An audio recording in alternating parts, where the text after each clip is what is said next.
नमस्कार बंधुरा आलोर सन्धाने आमरा आज के नतून भिडियो निये आमरा हाजिर हয়েছি জানাবো কেন রাখি পূর্ণিমার দিনই এই মন্দিরের দ্বার খোলা হয়। হ্যাঁ বন্ধুরা, কোন মন্দির এমন আছে শুধুমাত্র রাখি পূর্ণিমার দিনই এই মন্দিরটি খোলা হয়। ভারতবর্ষের নানা রকম ঐতিহাসিক কাহিনী জড়িয়ে আছে। আজকে আমরা এই মন্দিরটি সম্বন্ধে জানাবো, তাই অবশ্যই এটা সাবস্ক্রাইব করে সঙ্গে থাকুন। আরও ভালো আপডেট আপনাদের জন্য অপেক্ষা করছে। দেখুন এবং বিস্তারিত দেখুন এবং শেয়ার করুন। আমাদের দেশে অনেক ধরনের মন্দির আছে যেখানে আলাদা প্রথা প্রচলিত, সেই সব মন্দিরে জড়িয়ে থাকে অনেক রকমের ঐতিহাসিক গল্প। এরকমই একটা মন্দিরের কথাই আজকে বলবো, যেটা রাখি পূর্ণিমার দিনের সম্পূর্ণভাবে জড়িত। এটি হলো উত্তরাখণ্ডের বাংসি নারায়ণ মন্দির, যে মন্দিরের দরজা সারা বছর বন্ধ থাকে, কেবলমাত্র একদিন সেই দরজা খোলা হয়, আর সেই দিনটি হলো রাখি পূর্ণিমার দিন। দাদা ভাইয়ের শুভ কামনায় এদিন মন্দিরের পুজো দিতে আসেন দিদি বোনেরা। উত্তরাখণ্ডের চাম্বুলি জেলায় উড়গাম ভ্যালির কাছে অবস্থিত এই মন্দির পাহাড়ের এক জনমানবহীন এলাকায়, সেখানেই এটি অবস্থিত। কন্তরি স্টাইলে নির্মিত মন্দিরটি 10 ফুট উঁচু। এই মন্দিরে শিব ও বিষ্ণুর মূর্তি পাশাপাশি প্রতিষ্ঠিত। সারা বছর এখানে প্রবেশ নিষেধ থাকে, কিন্তু রাখি পূর্ণিমার দিনে এই মন্দিরের সাধারণ মানুষের ভিড় একেবারে দেখার মতন। এই দিন সর্বসাধারণের জন্য খুলে দেওয়া হয় মন্দিরের দ্বার। পুরাণের কাহিনী অনুসারে মহাভারতের কালে এই মন্দিরটি নির্মিত হয়। কথিত আছে এই মন্দিরে সারা বছর স্বয়ং বিষ্ণু বাস করেন।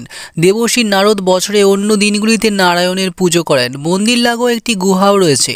রাখি পূর্ণিমার দিন সেই গুহার মধ্যেই সকলে বিশেষ পুজো দিয়ে আসেন, তাই সেই দিনগুলিতে সাধারণ মানুষের সেখানে প্রবেশ নিষিদ্ধ।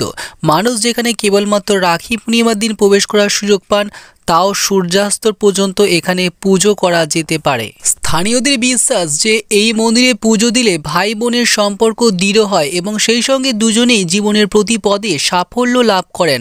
তাদের কথা, এখানে পৌঁছালে একদমই সহজ ব্যাপার কিন্তু এখানে পৌঁছানো নয়। মন্দির যাওয়ার জন্য 10 থেকে 12 কিলোমিটার পায়ে হেঁটে যেতে হবে এবং সেই হাঁটা একেবারে সহজ নয়।